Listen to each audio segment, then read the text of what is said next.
Hello everyone, it is me, MrSneakyy, and as I've just been logging in, the new update has been dropped on the patch notes. So let's go over 1.014. I'm going to go over first impressions, some exciting stuff, so stay tuned for more.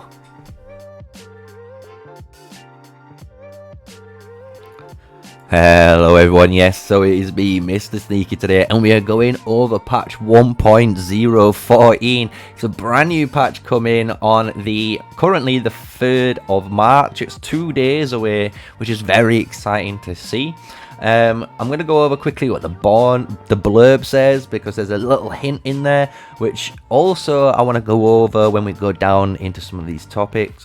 But it does say, ain't you heard rumor that there's an invasion of the Darklings and the reappearance of dragons are connected? If we can't stop him, you, me, and all the tomorrows will be dragon food. The scholars at Dawnguard Academy are doing all they can to find out more. They've thrown open the doors of the city to anyone willing to help research efforts, and this is our chance to make a name for ourselves, hon. We can't miss out. So this is it's going to be a 2.hour update, so you know these updates are long, especially these ones, because they do bring a lot of content when they do add them in, right? So let's go over the points. I'm going to try and keep things sectioned off so we don't spoil them for everyone, right? So before we get into the video, if you enjoy my content, guys, remember, hit the subscribe, like, and comment. I'm always here to give you guys easy informational guides, try and explain things, and obviously give you guys the best talent trees and capabilities to be better players, right? Because you obviously want to learn, and that's what I'm here to do, try and teach. And obviously if I learn stuff on the way, or if I make mistakes and find out, obviously I own up to them, and I always keep up to date all like correct information, right? So far the channel's been smooth. So yeah, just hit the subscribe, like, and comment below what you think of my videos, guys. It'd be a great feature to add into the algorithms, because we are growing as we are per day. So without that out the way, we're going to go into the first area, which is always the smoother route to Pesperity. So the first point is they've improved the new player tutorial experience. They're probably going to change how you obviously go through. The cool thing is I'm going to be able to experience this when the full game launches, because obviously I am going to be doing a free-to-play Road to Glory series. It's going to be so fun. I can't wait to do it, so stay tuned for that. And then they've also simplified certain main quests and improved the order of difficulty of the main quests, right? So they've changed the ordering so you can actually like get through them a bit easier and get some better rewards probably quicker. But again, we will see this on new accounts. I won't be able to notice this, unfortunately. I'm near the ending on most of the main quests. I think I need to do the tier 5 research stuff basically after I've done City Hall 5. So now we're on point 3, where they've reduced the difficulty of daily challenges. Is really good, meaning anyone who's low level struggling to do these challenges, which quite often you do when you first start out, you're going to be able to complete all the daily challenges now. So you're not going to be missing out. As long as you're an active player and you're doing your job, you're going to be able to complete all of these basic daily challenges and get all the daily goodies, right?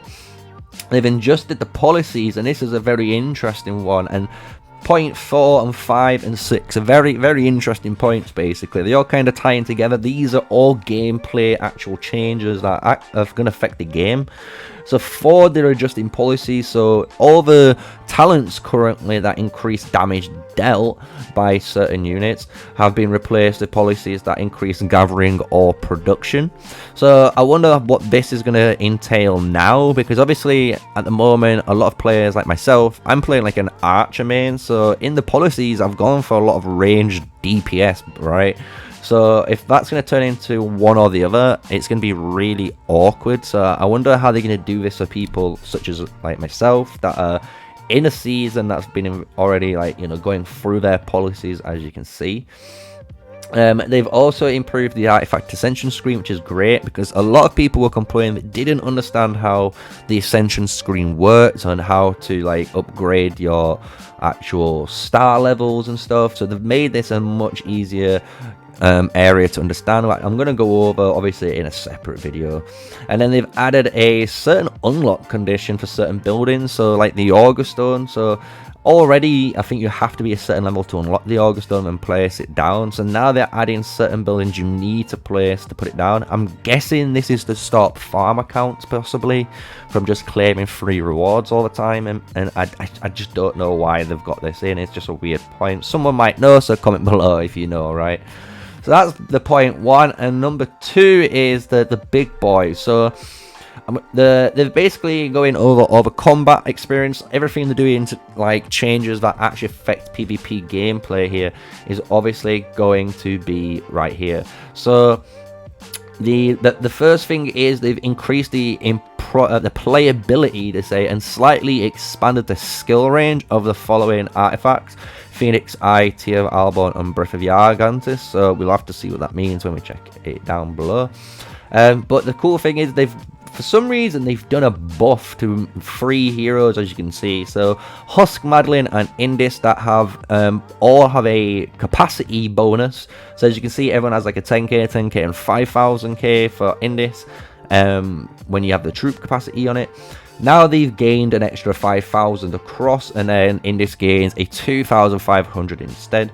So they've all just gained a mass amount of extra units from out of nowhere. So more units means obviously more damage, and you're able to tank more. So it's going to be very interesting to see how long this stays in the game.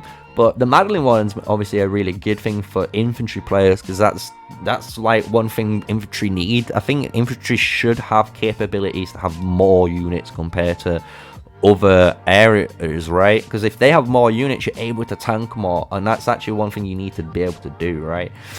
So now we go into point 3 and 4, and I like these 2 points put together.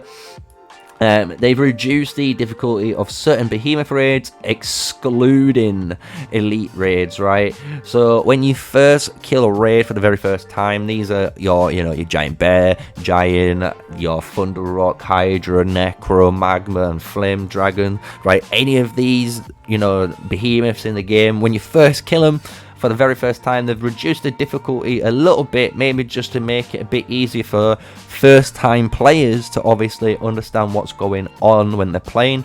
And then when you get your elite raid, that's where the true difficulty is, and that's where the best of the best need to be playing, and obviously kill the elite raid, right, to get that frame if you're wanting to get the frame.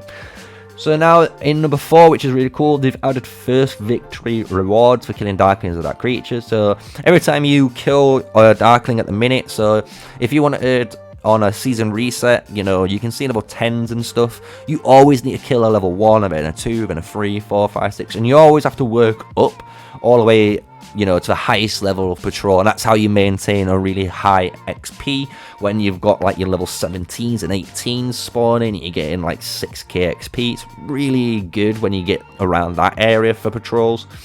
And then what they've done is now when you're going up the ladder, if you want to call it, each time you go up the ladder, you're going to get some extra rewards for the very first time, which is really nice for the early stages, hopefully. And it's going to be really cool to see how big the rewards get, when you get to the later stages. So we'll see the benefits of it. But this is a new feature in the game for free-to-play players. So all the free-to-play players now have another way of randomly just free every season and getting some extra goodies from out of nowhere by just doing what you should be doing, right? Which is a really good thing, a really good thumbs up by me. They've improved the combat experience for resource points, and then meaning when you're resource gathering now, you're gonna get even more XP than you used to. The reason is, and this is one thing I've been waiting for them to revert back, because this is how it was originally in the game, and then they changed it to what the game is currently, and then they changed it back, where legions gathering from resource points within Alliance territory can now be attacked, and legions can enter resource points while in battle. This last point was the main thing that mattered the most. Like, they could have even kept, if you're farming on Alliance territory, you're safe, and if you're not, you're going to get attacked. That's fair. That's like showing people consequences of actions for not, farming on Alliance territory and taking the safe option. But legions not being able to enter resource points while in battle really did impact the mobility tree. And if you was a cavalry player or even like a flying archer player with Craig, and you went down that mobility tree to get a really high percent of mobility, one of the talents does state when you leave a resource point node, and basically when you leave a city or a structure, it gives you a haste buff. But if you're in combat, it stopped you from doing that. And the whole point of that skill, and it was a very similar skill to things in Rise of Kingdoms, was to be able to get onto someone, kill them, and then you would use your skill and mechanics as a player to basically skate, as we nicknamed it, across the tiles, and you would just start appearing really fast and get away really fast. And if they couldn't chase you well enough because they wasn't, you know, having the same tree as you, then you got away. And that was again something that benefited the mobility tree. And at the moment, which this patch isn't in, remember, you don't get that benefit. So I can't wait for that point to go back in the game. I wonder if they adjust it one more time. We'll see in the future. As you can see, I wonder if they just put it so when you do farm on Alliance territory, it's safe. Just because then it gives everyone another added reason to actually farm on Alliance territory, right?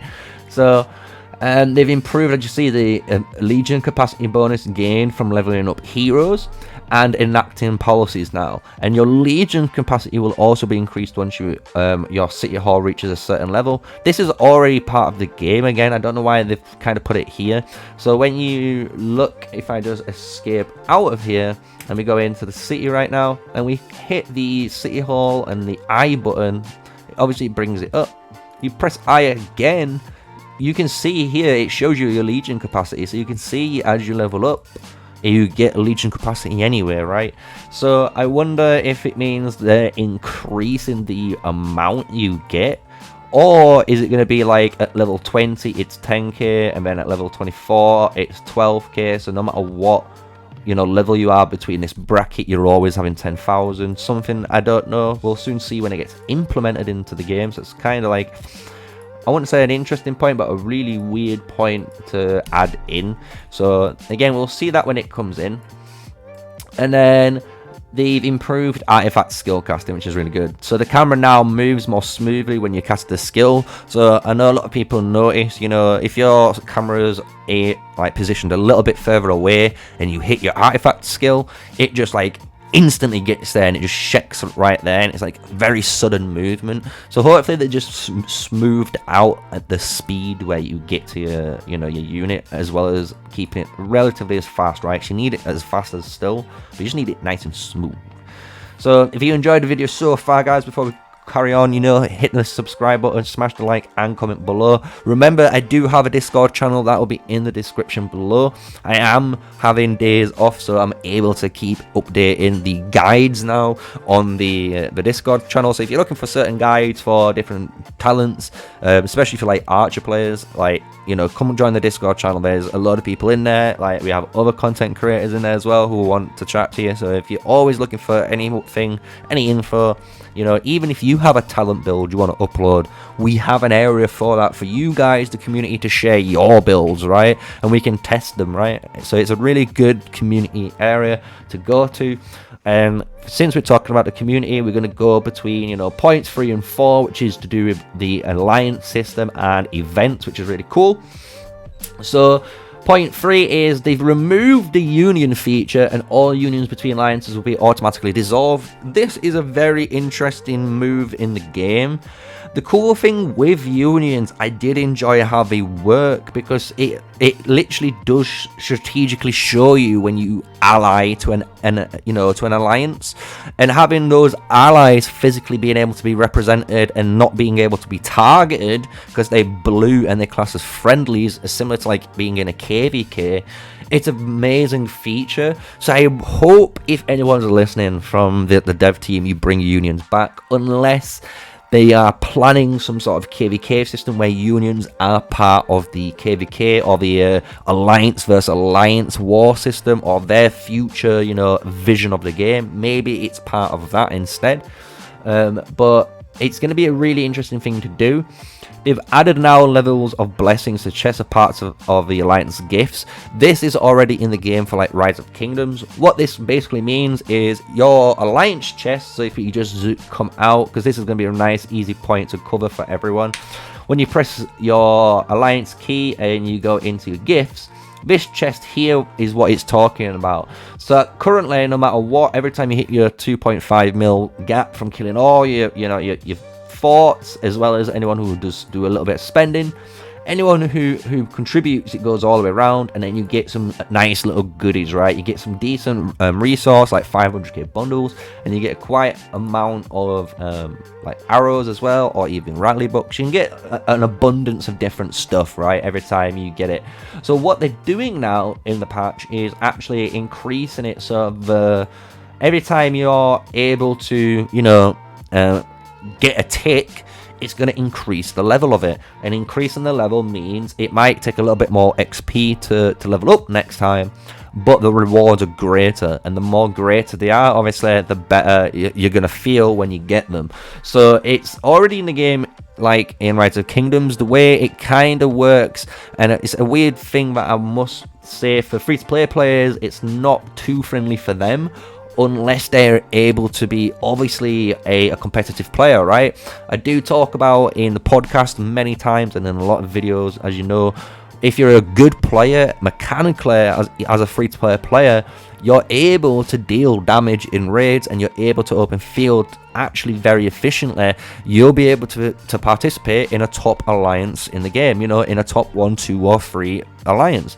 And if you're able to do that, you're gonna receive the benefits of this, because obviously the more active the alliance is, or if there's whales spending all the time, you're gonna get more goodies more often, right? So it is like a catch-22 almost. Like, I love it, but I hate it. So we'll soon see what everyone thinks of it. Obviously, put your comments below if you like the upgrade of the Alliance chest or not. It's the same system, like I said, that's in Rise of Kingdoms at the moment. So now we're going to go on to point 4, which is really cool. There's an all-new Trial of Light event that's about to begin. Brave warriors must undergo trials to banish the darkness in the name of light. Defeat as many Dark Legions within the time limit. So this event is very similar to one that almost will be in your Rise of Kingdoms game again. Basically what happens is, and I wonder if it works the same, so if you guys are wanting some sort of, you know, direction in this event, the way it worked in Rise of Kingdoms is you would get your marchers out, say all 5 marchers, and then you would start the event, and when the event starts, you have a timer of like 2 minutes, and it starts ticking down. But every time you kill a patrol or a barbarian, you gained so many seconds depending on the level of that barbarian. So the quicker you could kill and quicker you could move and get to the next, you know, unit, the higher ranking and the higher amount of points you gained, basically, and the better rewards you got. So it did basically teach you and force you to learn how to like micromanage and move really efficiently and fast in combat. So it's going to be a really cool event. I think a lot of people will enjoy it. It's a really good event to do. They've improved the Crucible of Courage event, but you must now spend command points to participate. So this is probably what they're going to do. Like I said, this was the Korok event in Rise of Kingdoms. If you've not done the Crucible of Courage yet, the way it works is a level based system.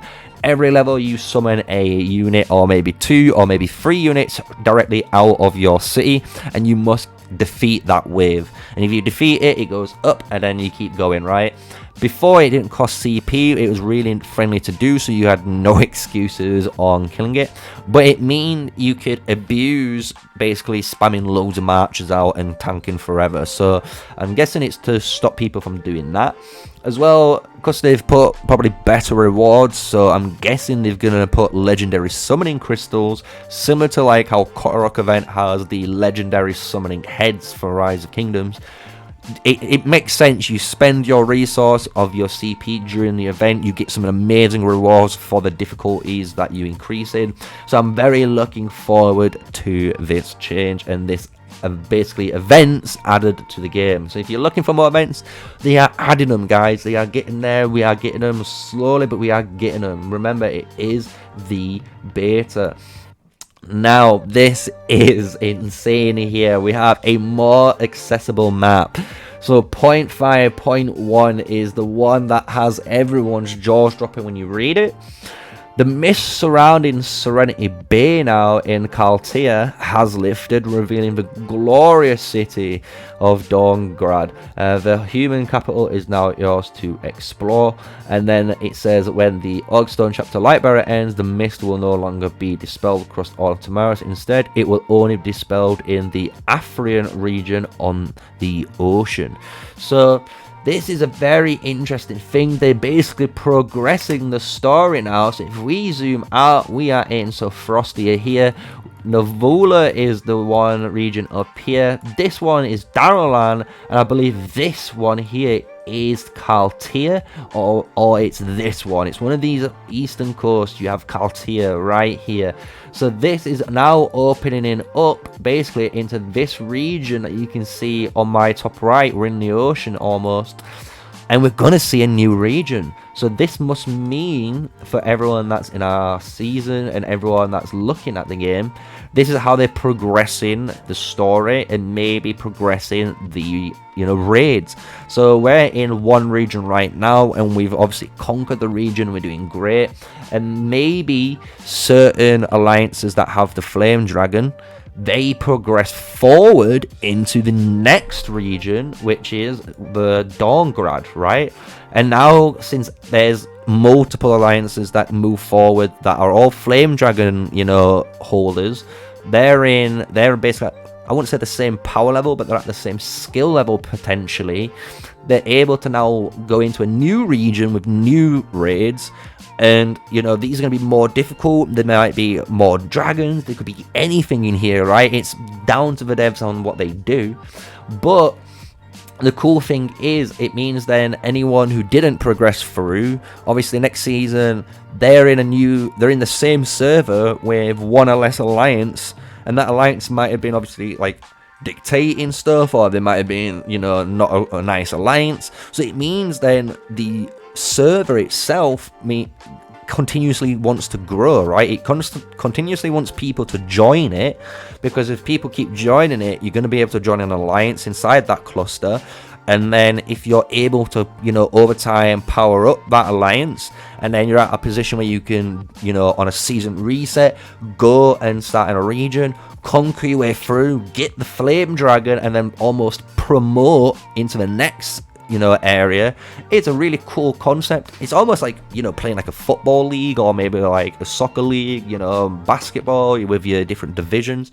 So I wonder what they do. It's going to be a really interesting thing they bring into the game. But obviously this is just me just dreaming, right? I'm not saying this is what they're going to do. It'd be a really cool thing I think they could do to the game. So now they've made a more beautiful Tamaris, and the story content's been improved. So they've improved visuals for better marches in respective to the factions. So now, hopefully, when you go in, everything's going to look a little bit more unique. Hopefully, a little bit nicer. They've improved the visuals for city shields, and each faction has its own unique city shield, which is pretty cool. So I can imagine like the Wilderberg to be more like a reddish, lava flame shield. The Springwater to be like green and whole, like nature based, and then you've got like the holy wind barrier from like the League of Order, probably. That'd be a really cool. They've improved, as you see, the armies of Wilderberg have undergone significant reconstruction. So the Orcish spearsmen have been replaced by the Tavarosi spearmen from the Einhide clan.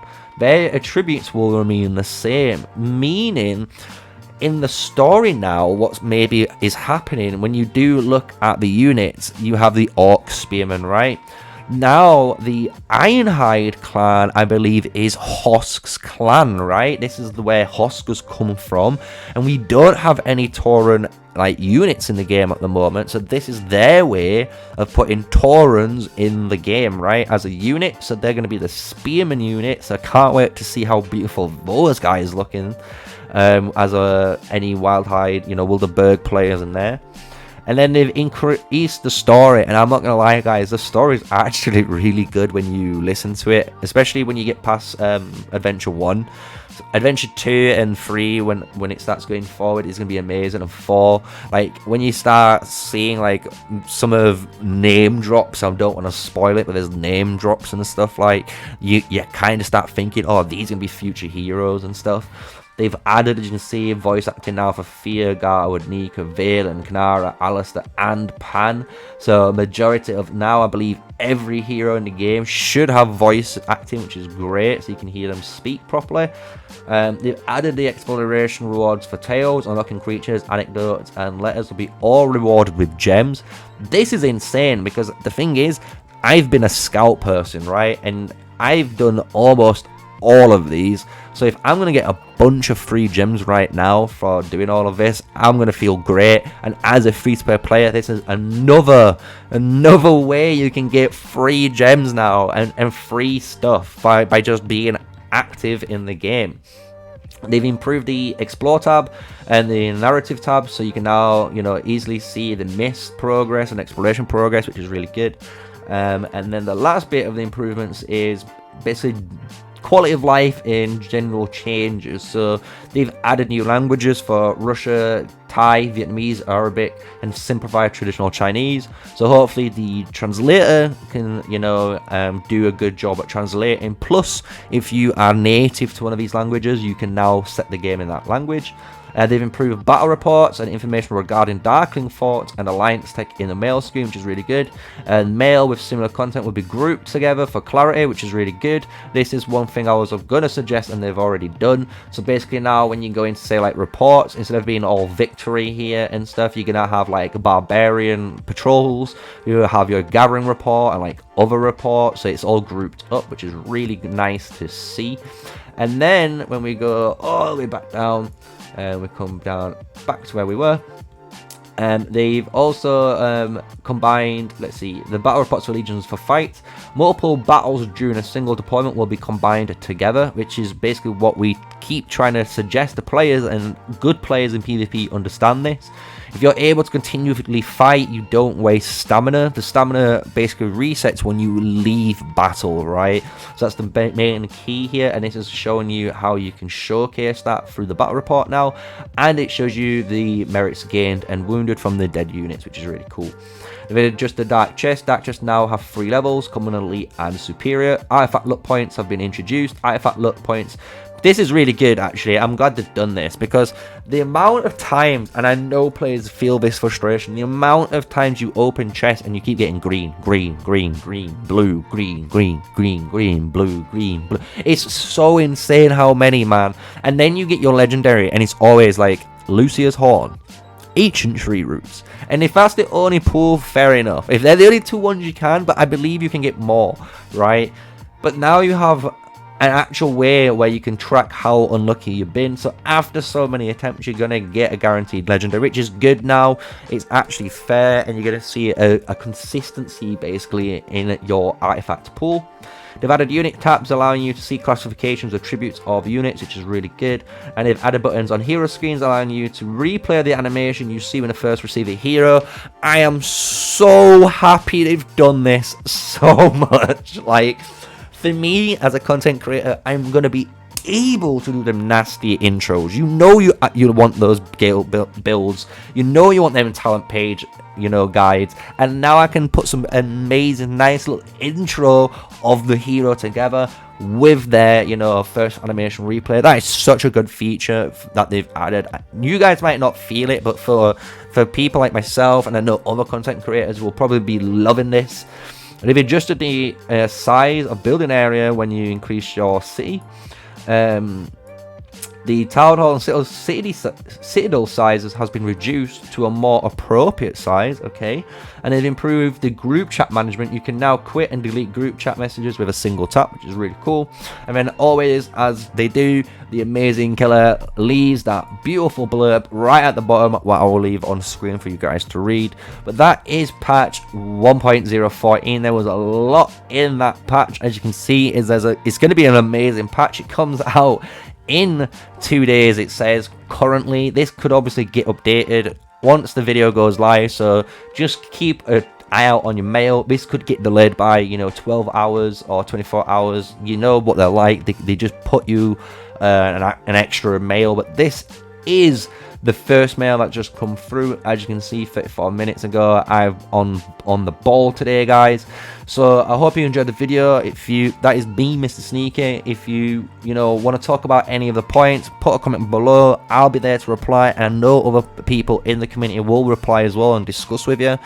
Smash the like button and subscribe, and check out the description below, guys, for the Discord channel. Remember, you can join the Discord and just get free notifications when I get my YouTube videos go live, as well as stuff like guides, as well as forums for you guys to talk in and chat, and even tell me about drama and wars, and give me the heads up, right, on anything going in your servers. So if you're looking for anything, it's all there. So I hope you enjoyed the video. That is me, MrSneakyy, patch 1.04 completed, and I'll catch you guys in the next video. Peace out.